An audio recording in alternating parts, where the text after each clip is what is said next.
오늘 하나님의 말씀은 히브리서 13장 1절로 7절 말씀입니다. 믿음을 본받으라 하는 제목으로 하나님께서 우리에게 주시는 말씀을 생각해 보겠습니다. 히브리서는 전체가 큰 주제가 뭐냐면 예수님이 누구신가 하는 거예요. 그러니까 이 이스라엘 민족들이 유다 사람들이 구약 성경을 다 익히 잘 알고 있어요. 그 종교 지도자들, 특별히 바리새인들이 종교를 깊이 연구하고 그것으로 그 백성들을 이끌고 가르치고 자기 자신들이 그러한 하나님을 믿는 삶의 본을 보이는 소명을 받고 그걸 업으로 삼고 살아간 사람들이에요. 그러니까 이스라엘 민족이 복을 받은 거죠. 그런 계층이 있었다 하는 것이. 그게 이제 오늘날로 얘기하면 성직자들인데 모세 당시에 시작하던 걸로 보면 레위 지파 사람들이 하던 일들이 바로 그런 거하고 같은 일들입니다.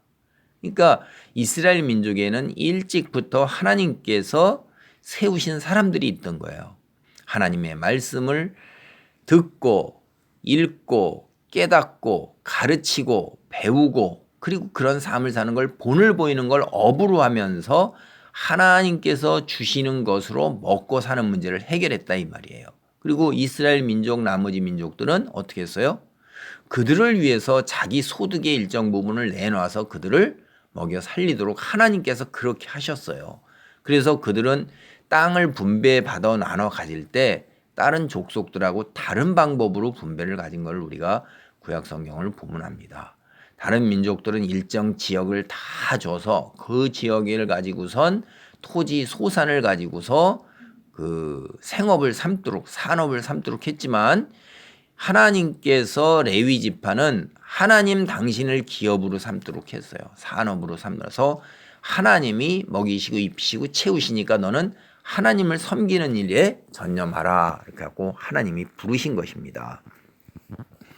여러분 이게 대단한 거예요. 어떻게 어떤 제도에도 이런 제도가 있지는 않아요. 근데 하나님께서는 일찍부터 민족 안에 모든 민족들이 다 하나님을 믿으니까, 왜냐하면 그들이 믿을 수밖에 없는 게 그들이 하나님의 놀라운 10가지 기적을 겪었고 홍해바다 갈라지는 걸 겪었고 40년간 광야에서 만나를 매일 아침 먹었다 이 말이에요. 그리고 구름 기둥과 불 기둥을 매일 아침 봤어요. 기가 막힌 거죠 이게.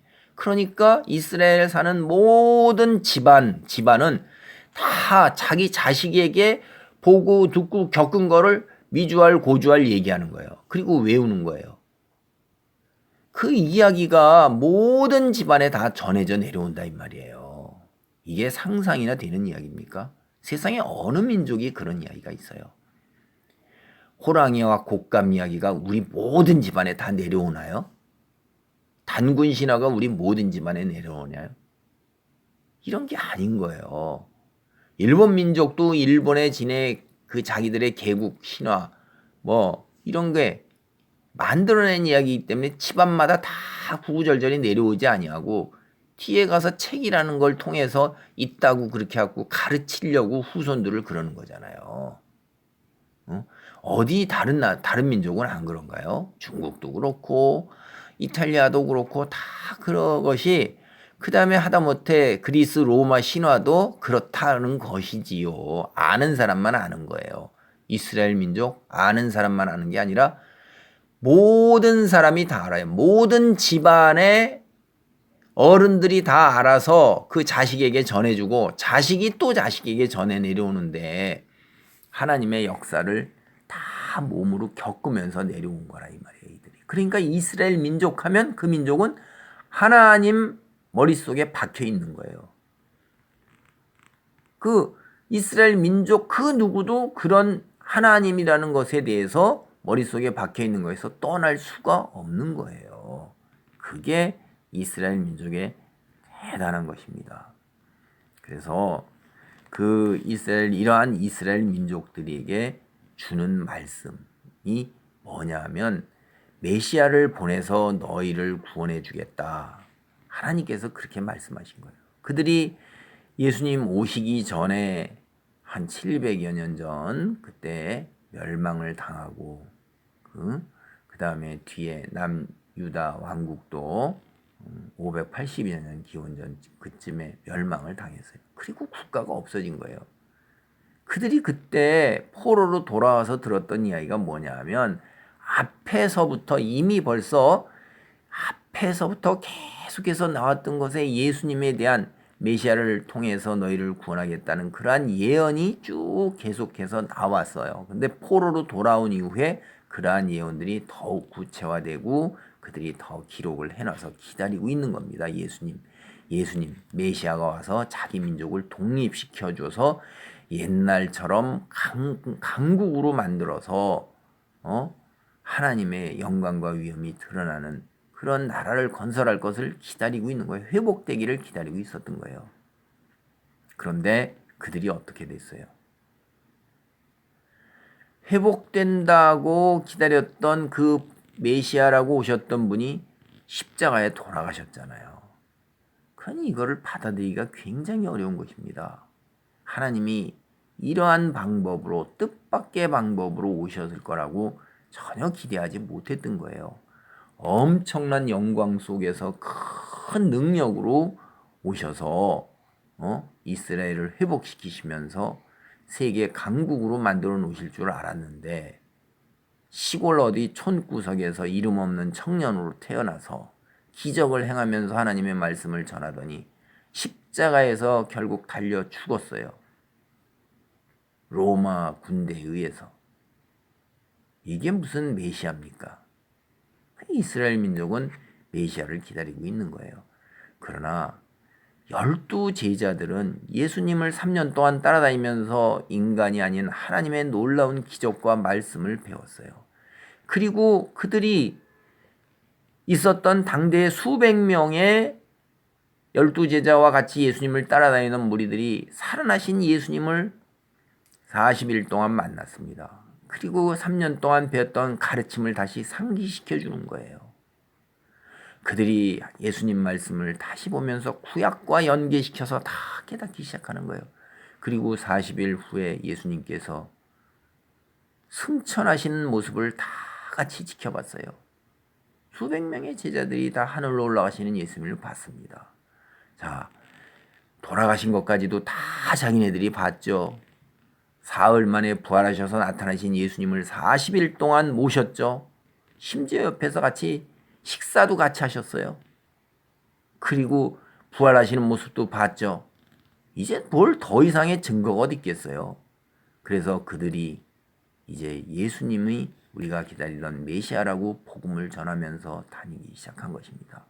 평생을 다 거기에 바쳐서 그렇게 살았던 거예요. 그 둘레에 있던 수백 명의 사람들도 다 마찬가지예요. 그리고 이제 복음이 전파되기 시작을 합니다. 이스라엘 민족에게 먼저 복음이 전파됐어요. 메시아를 기다리던 그 메시아가 바로 예수 그리스도라는 복음들이 이스라엘 사람들에게 다 전해졌습니다. 그것이 12 제자들이 했던 일들이에요. 그런데 예수님께서 또 특별히 사도 바울을 부르셔서 이제 누구를 하시는 거예요? 이방인들에게 복음을 전하도록 하신 것입니다. 그런데 이 기독교에 대한 탄압이 심해지자 이제 너무 심하니까 이들이 고통과 시련과 환난 속에서 다시 옛날 하나님 믿는 걸로 돌아가려고 그러는 거예요. 이스라엘 사람 중에서. 그들에게 돌아가면 이렇게 기독교인에게 가해지는 탄압과 박해가 없다 이 말이에요. 재산을 빼앗기고 가족에게 쫓겨나고 사회 직장에서 쫓겨나고 공무원직에서 쫓겨나고 사람들로부터 격리당하고 심지어 조금 더 나아가서는 사자굴에 던져지기도 하고 경기장에서 죽임을 당하기도 하고 생명까지도 다 잃어버리게 되는 무서운 시련과 박해가 점점 다가오고 있는 거예요. 주변에서 들려오는 이야기들이 다 그런 것들입니다. 이제 생명까지도 잃게 생겼어요. 그래서 이스라엘 사람 중에는 예수 믿는 것에 떠나서 다시 유대교로 그냥 편안하게 하나님 믿으면서 메시아를 기다리는 그쪽으로 돌아가려고 그랬던 거예요. 그래서 예수님이 우리가 기다리던 메시아라는 이야기를 하기 위해서 히브리서가 기록된 것입니다. 그렇게 돌아가려는 유대인들에게, 이스라엘 사람들에게 우리가 기다리던 메시아가 바로 예수님이고 예수님을 믿어야지 우리가 구원에 이를 수 있다라는 이야기를 명확하게 다시 얘기하는 거예요. 그래서 히브리서는 구약 성경을 그렇게 많이 인용해 오고 있고 또 배경에 깔고 있는 것입니다. 구약 성경을 모르는 사람들은, 이방 사람들, 이스라엘 사람이 아니었던 사람들은 히브리서를 보면서 굉장한 어려움을 느껴요. 무슨 이야기를 하고 있는지를 거의 이해가 되지가 않습니다. 앞선 구약 성경에 대한 철저한 이해가 뒤따르지 않으면 그렇게 되는 거예요. 그래서 오늘 13장 7절에 보면 하나님의 말씀을 너희에게 일러주고 너희를 인도하던 자들을 생각하며 그들의 행실의 결말을 주의하여 보고 그 다음에 어떻게 하라는 거예요? 그들의 믿음을 본받으라고 그러는 거예요. 하나님을 믿는 믿음에서 떠나지 말라는 겁니다. 하나님의 말씀을 우리에게 일러주고 우리를 인도하던 자들, 그분들이 누굽니까? 믿음의 조상, 구약에 나와 있던 믿음의 조상들로부터 이들이 편지를 받을 때까지 일러주던 하나님의 사람들을 얘기하는 거예요.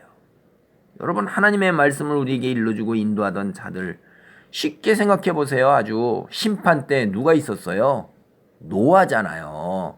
모든 사람들은 다 믿지 않았어도 노아만큼은 하나님을 믿었어요. 믿은 하나님 끝까지 그는 하나님의 말씀을 믿고 의지하고 순종했습니다. 행실의 결말, 이때 이 결말이라는 것은 사실 그 원어의 의미를 생각을 해보면 이것은 마지막에 어떻게 되었는 결과가 그거를 얘기하는 거예요. 이들이 어떻게 되었어요? 하나님의 구원을 얻었죠. 그 다음에 이들이 또 결말에 이르기까지 매일의 신앙에 순종하는 삶들이 쌓여진 결과, 그거를 결말이라는 뜻이에요. 그게 마지막에 이들은 어떻게 하면 구원을 얻었어요. 그리고 마지막 매일매일을 그들은 어떻게 살았어요? 하나님을 믿고 의지하는 그 신앙의 삶을 살았어요. 그래서 최종적으로 구원에 이르렀어요. 그거를 보라는 거예요. 오늘 하루가 너희가 믿음에서 떠난다면 내일도 연약해질 것이고 그 모레 3개월, 6개월, 1년 후에는 너희는 믿음에서 떠나고 그 결말은 뭐냐?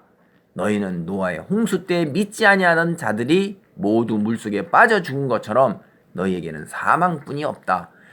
구원에 이른 사람은 믿음을 가지고 매일의 삶을, 하나님을 믿는 믿음의 삶을 쌓아나간 사람이 최후의 결말에 구원을 얻었다는 것을 너희가 성경을 통해서 보아라 하는 거예요. 노아뿐만이 아니에요. 여러분, 아브라함은 어땠어요? 아브라함이 때로 믿음에서 떠났지만은 그러나 끝까지 그래도 믿음을 지키고 순종함으로 인해서 그가 이삭을 얻었고, 이삭 역시 끝까지 믿음을 지키고 순종함으로 인해서 야곱을 얻었어요. 야곱도 하나님을 믿고 의지하고 순종하는 삶을 산 그 결과 12아들을 얻었어요. 12아들들이 하나님을 믿고 의지하고 순종하면서 그들이 장정만 60만 명이 되는 민족을 이뤘던 거예요. 그 민족이 하나님 말씀을 믿고 의지하고 순종하며 살아 내려온 뿌리가 오늘의 우리라는 겁니다. 그러니까 우리가 어떻게 해야겠어요? 그들이 구원에 이른 것을 보아라. 믿음을 가진 자는 구원에 이르렀다 이 말이에요. 그러나 믿음을 가지지 못한 자들은 어떻게 했어요? 하나님의 무서운 진노의 심판을 받은 거예요. 우리는 구약 성경을 볼 때 여호수아도 봅니다. 사무엘도 봅니다.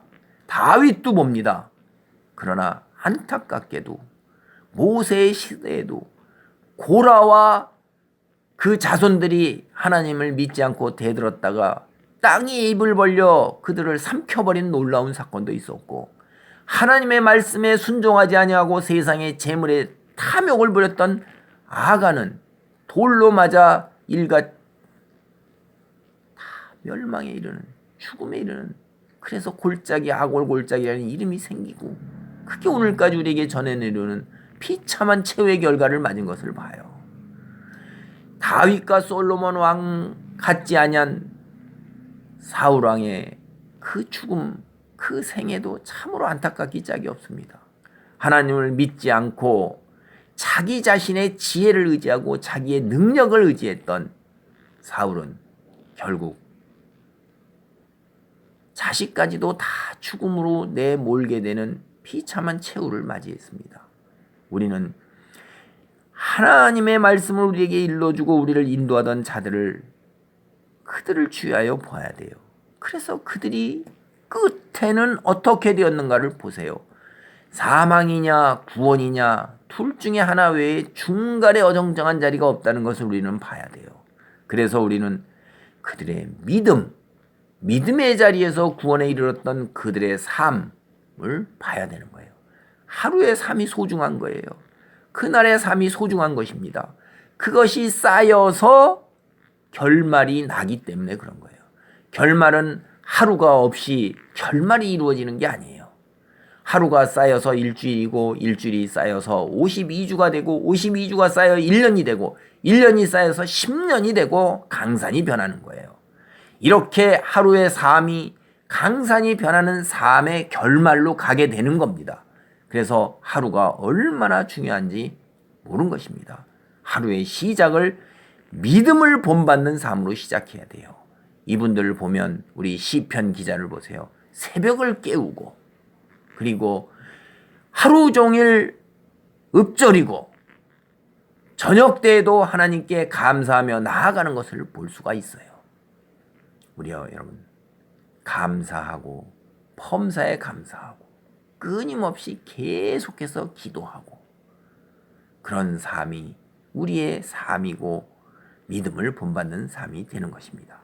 좀 더 구체적으로 얘기하면 13장 이후로부터는 하나님을 믿는 사람이 공동체 안에서 어떤 모습으로 살아야 될 거냐 하는 윤리적인 모습, 도덕적인 모습, 공동체 안에서 지켜야 되는 삶의 모습을 아주 구체적으로 이야기하고 있어요.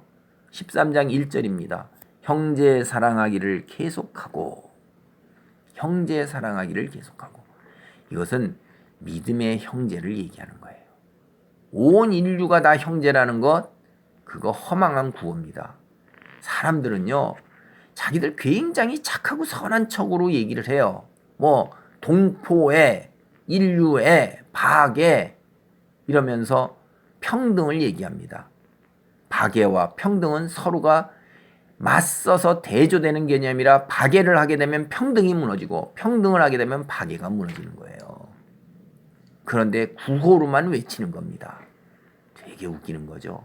어떤 나라에서 혁명을 일으키면서 박애와 평등이라는 걸 내세웠어요. 그게 같이 이루어질 수가 있어요? 이루어질 수가 없는 것입니다. 자유를 추구하게 되면 평등이 무너지는 거예요.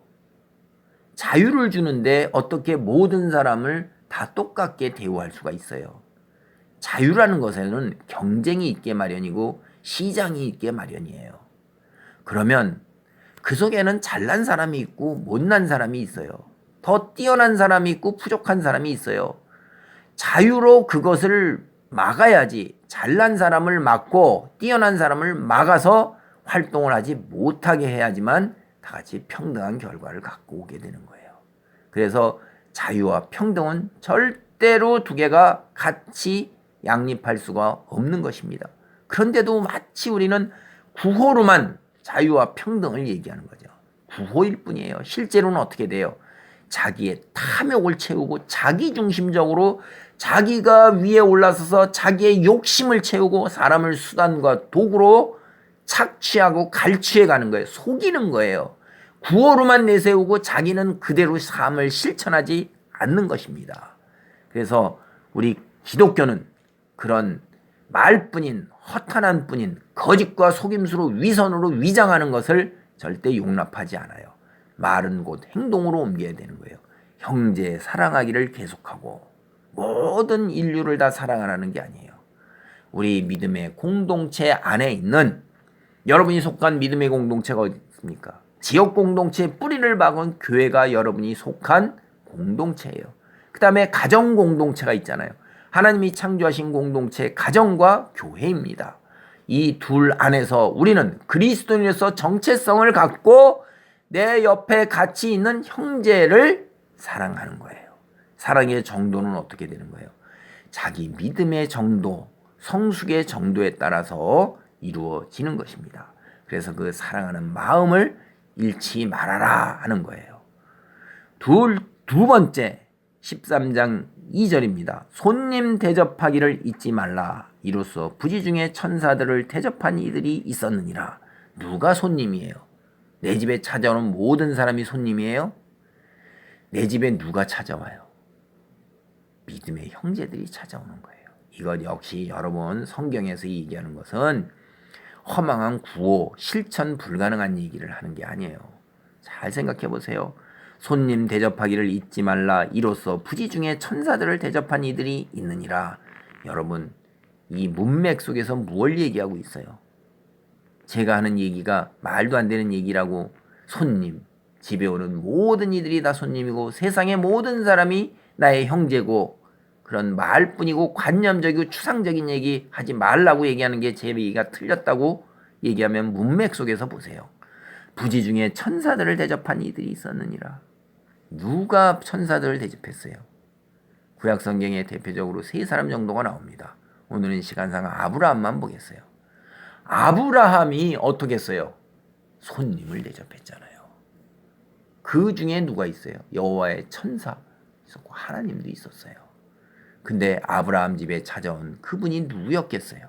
아브라함이 생판 모르는 사람들을 갖다가 맞아들여서 그렇게 했겠습니까? 여러분, 그건 아니에요. 여러분이 성경을 읽다 보면 이스라엘 민족끼리 서로 치열하게 죽이는 전쟁이 벌어지는 일들을 봐요. 악한 것들이 아주 드러난 일들을 봅니다. 성 중에서 여행하던 사람들을 갖다가 다 들어갔을 때 날이 저물어도 손님을 맞아들이는 일이 없었을 때 벌어지는 일들이 나타납니다. 여러분, 그때 성 안에 들어가서 여행일 때 가는 사람들이 다 누구예요? 이스라엘 지파 사람이에요, 여러분. 그게 믿음의 형제들끼리 이루어지는 일이에요. 예수님의 얘기를 해볼까요? 예수님께서 누가 내 이웃이냐 물었을 때 그때 여행 중에 다친 사람들 가서 돌봐주고 싸매줬던 사람들이 로마 사람입니까? 아니라 이 말이에요. 자기 동포가 여행하다가 다치고 강도 만난 거예요. 그런데 동포 중에서도 저 멀리 혼혈이라고 그래갖고선 저건 서자 취급받던 차별받던 누가 와서 도와준 거예요. 예, 사마리아 사람들이 와서 도와준 거예요. 그들도 형제는 형제인데 서자 취급받는 거죠. 그러니까 여러분, 여기 손님 대접하기를 잊지 말라.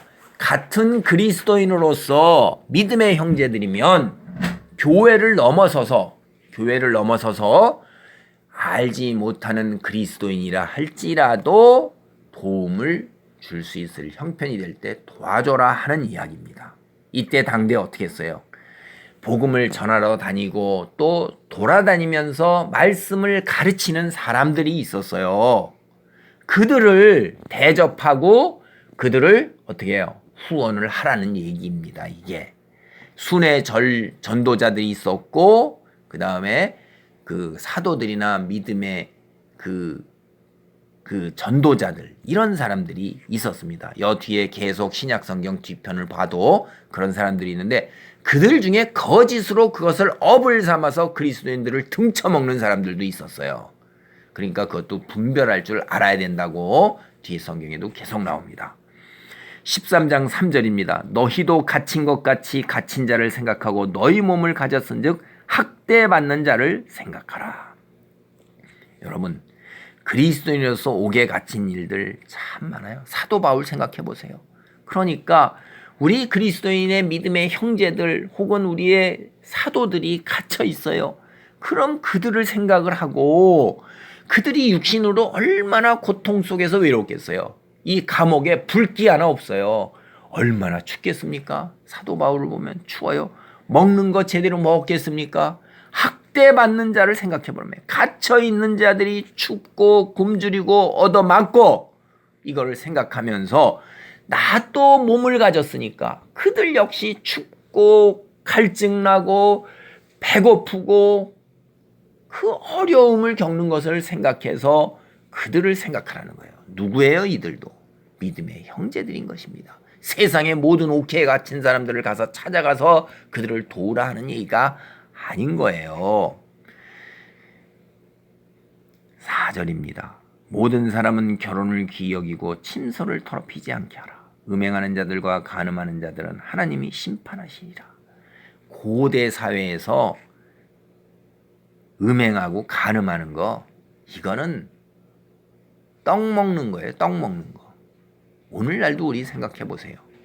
특별히 우리나라의 이 주변에 둘러보면 매춘도 성행하고 그 다음에 음행도 선행하고 도대체 간음도 성행하고 다른 나라에 비해서 우리나라가 결코 더 나은 면이 하나도 없어요. 그리스도를 믿는 사람들이 이렇게 많은데도 더 나아야 됨에도 불구하고 나은 면이 하나도 없다 이거예요. 유럽이나 기독교적 전통을 가진 유럽이나 미국 같은 데를 가보세요.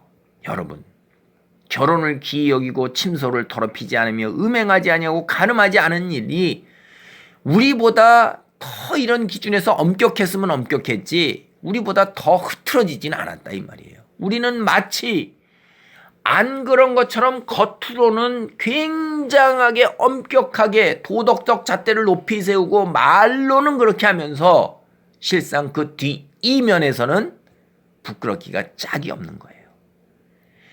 겉과 속이 다른 거예요. 대접의 안과 겉이 다른 것이 바로 특별히 우리가 그래요. 이런 것은 중국과 일본과 한국 같은 유교적 문화권이 더 심한 것 같아요. 기독교 문화권은 정직이라는 것이 근본 바탕이기 때문에 차라리 그것을 그렇게 할 사람은 드러내놓고 그렇게 해서 자기가 그런 곳을 찾아가야 해요. 술을 먹고 싶으면 술집을 찾아가야 해요. 식당에서 술 안 팔아요. 슈퍼나 가게에서 아무 데서나 술 사가지고 길거리에서 술 먹고 들에 나가서 술 먹고 피크닉 나가서 술 먹고 이렇게 하지 않습니다. 우리는 천지 사방이 다 술 먹는 곳이에요. 온 곳이 다 술을 살 수 있는 곳이에요. 청소년들이 담배 못 피게 하고 술 못 사게 하는 것도 얼마 되지 않았어요.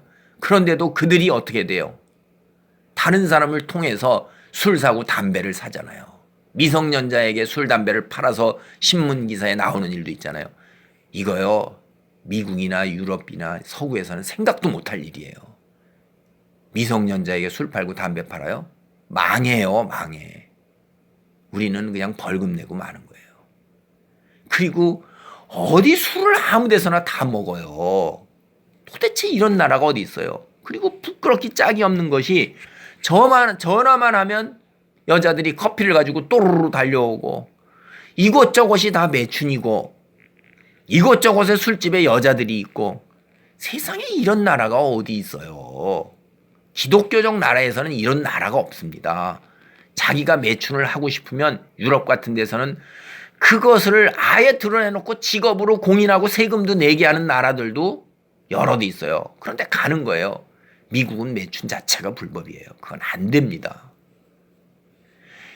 우리나라 참 진짜 이건 문제예요. 그리고 요새 젊은이들로 갈수록 서로 성격이 안 맞고 그래가지고선 이혼하는 일이 참 높아져요.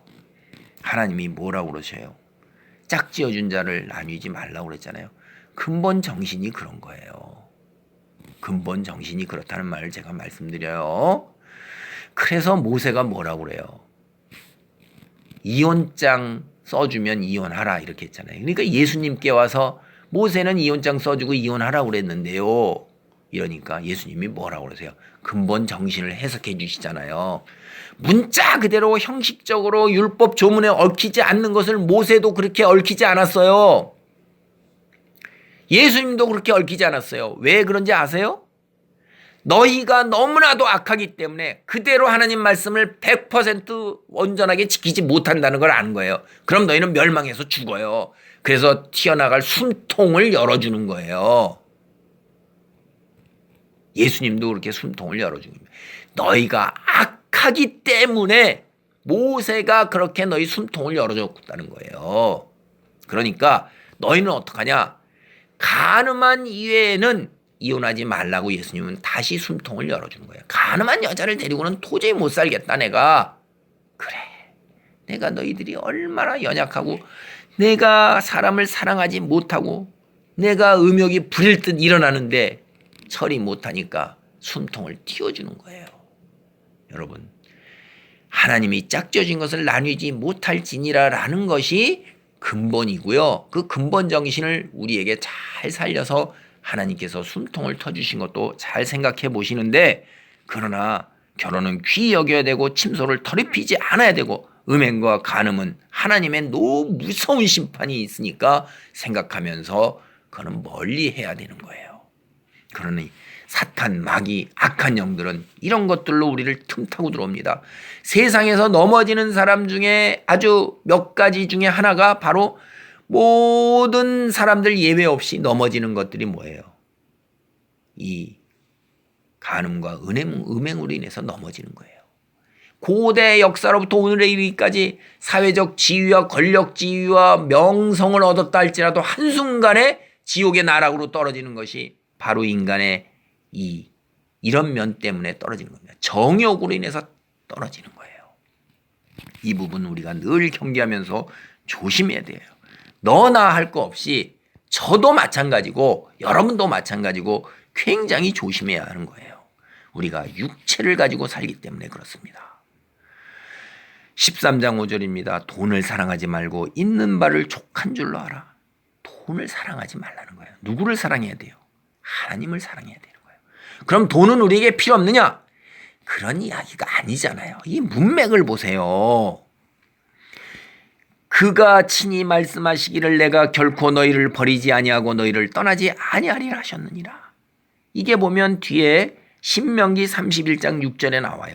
하나님께서 뭐라고 그러시는 거냐면 내가 너희 먹고 마시고 쓸 것, 잠잘 것, 살아나갈 것 다 책임지고 공급해 주겠다 하는 말씀이에요. 그러니까 너는 내 말씀을 따르고 내 말씀 안에 거하면서 살라. 구약성경 때 예를 들면 구약시편으로 안식일 지키라 이런 거예요. 안식일에 일 안 해도 내가 너희 입에 들어갈 거 준다.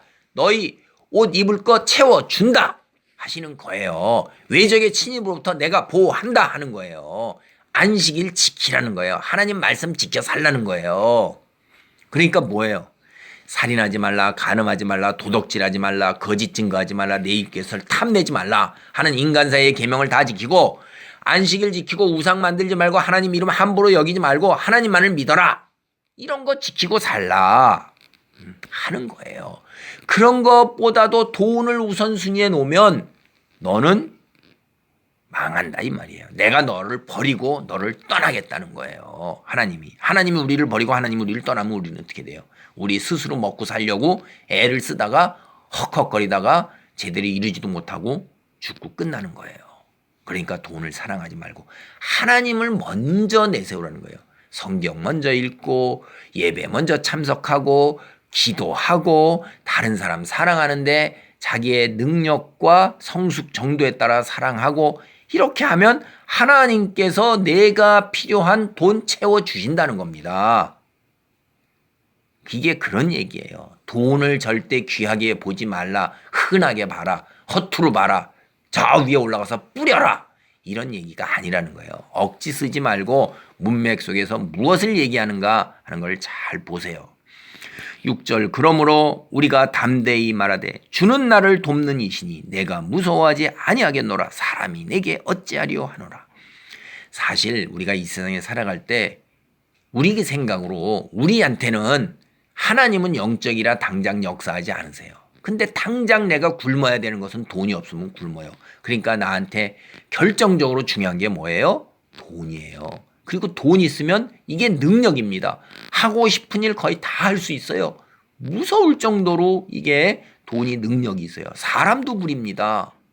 사람의 마음도 얻습니다. 그러니까 당장 어떻게 돼요? 우리는 돈을 먼저 사랑하는 경향이 있는 거예요. 그래서 그렇게 하지 말라고 하고 이 6절은 여호수아가 하는 얘기예요. 여호수아는 모세 옆에서 시종을 들었죠. 오늘말로 얘기하면 비서 역할을 한 거예요. 그래 모세의 놀라운 능력을 다 보고 하나님 대면하는 것까지도 다 보고 그걸 다 겪었어요. 그 다음에 모세의 뒤를 이어서 하나님이 여호수아를 모세와 같은 지도자로 세웠어요. 그래갖고 가나안 정복을 다 이뤄낸 여호수아입니다. 시작하기 전에 뭐예요? 뭐라고 그러는 거예요? 나는 하나님만을 믿겠다 하는 거예요.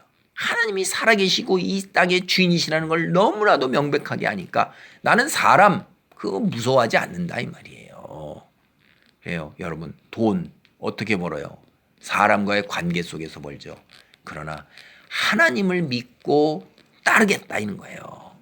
그러니까 돈 사랑하지 않겠다는 거예요. 재물 사랑하지 않고 이 세상에 있는 사람 의지하지 않겠다는 겁니다. 이게 우리가 하는 믿음의 행위예요. 사람을 두려워하지 말고 내 인맥을 동원하고 내 능력을 동원하지 말고 오로지 하나님만을 믿고 의지하고 순종하고 나아가면 하나님께서 떠나지 아니하고 버리지 아니하시니까 돈으로도 축복을 하시고 막힌 문제도 내가 도와주겠다는 겁니다. 여호수아는 그것을 너무나도 잘 알고 그거를 선택했던 거예요. 이제 13장 7절 그러므로 이렇게 해서 결론이 이렇게 오는 거예요. 예, 오늘 말씀을 정리하겠습니다. 하나님의 말씀을 우리에게 일러주었던 사람들 그들은 살다가 죽었지만은 하나님은 성경에 기록해서 그들의 삶을 우리에게 일러주도록 하셨어요. 그래서 우리가 인도함을 받습니다. 아브라함과 이삭과 야곱과 사무엘과 다윗과 솔로몬을 우리가 만나보지는 못했어도 성경에서 그들이 우리에게 외치고 있는 거예요. 말씀을 통해서 우리에게 외치고 있어요. 우리를 인도하고 있습니다. 그들의 결말 우리는 보고 있습니다.